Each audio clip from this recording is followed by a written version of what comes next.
Let me give you an example. Oh, sun hot, man. Anyways.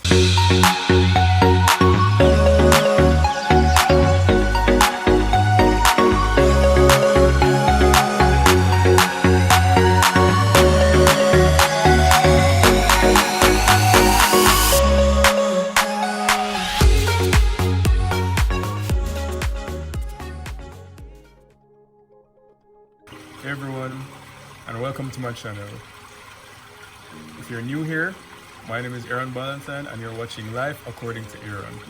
Now in today's video, I want to talk about mental health a bit, alright? What I noticed is that we go to the mechanic when our car needs fixing, right? And we go to the dentist when our teeth need fixing or cleaning and stuff like that. And we pay our bills every month, water, electricity, internet, all of that stuff, right? But what do we do to take care of our mental health? I think in Jamaica in particular, our mental health is criminally underrated and underappreciated, right? We take care of the other priorities in our lives. We take care of our bills, our children, all of that stuff, right? We take care of that stuff. But what do we do for our mental health on a daily or weekly or monthly basis? What do we do, right? Our bodies tell us when it needs something. If we're tired, we feel tired. If we're hungry, we feel hungry. Pay attention when your mind is screaming out for attention, because it will tell you. Don't ignore it. Our phases and periods through life when we think, oh, we'll be okay, or I'll be fine, or when somebody asks us if we're okay, we say, yeah man, I'll be fine, or we're okay. It's often us avoiding a deeper issue or not giving it the energy that it deserves, and it stays there and it gets worse without us addressing it or seeking the help to address it. And what is a good indication of this is when we're met in different situations and our behavior or response to it would indicate that something is wrong. Or when we're interacting with different people, our behavior or how we respond to people would indicate a deeper issue that needs to be addressed, right? For example, when we're entering different phases of our lives, when we're starting a new business, when we're entering a new relationship, when we've experienced the loss of a loved one, it would have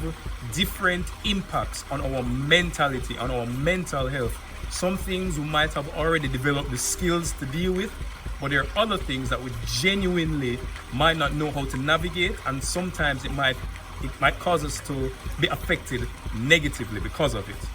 Let me give you an example. So when I was writing my book series, the Pursuit series, I was getting up 3 a.m. every morning to write a new chapter or a couple new chapters in the books. I was doing this consistently for weeks on end. And at the time, I thought it was just motivation, stick-to-itiveness. Yeah, man, I'm enthusiastic. I'm getting them done. I'm getting the books done, and they were going well at the time, and I was getting work done. I was being very productive, right? But then right after publishing the books, when they were done and they were out and I started selling and things, when the books were out, because during the period I was writing them, during the period when I was getting up at 3 a.m., because at that time when I was writing the books, I was still working, I was still taking on clients, I was still doing other jobs, I was still actively working while writing those 3 books, right? So after they were published, I noticed that I started moving slower. I realized that I wasn't as, like, my mental capacity wasn't at the stage that it was at before or during when I was writing the books. Like, I particularly was slower. I was less motivated to do other things, And at the time, I thought it was just burnout, right?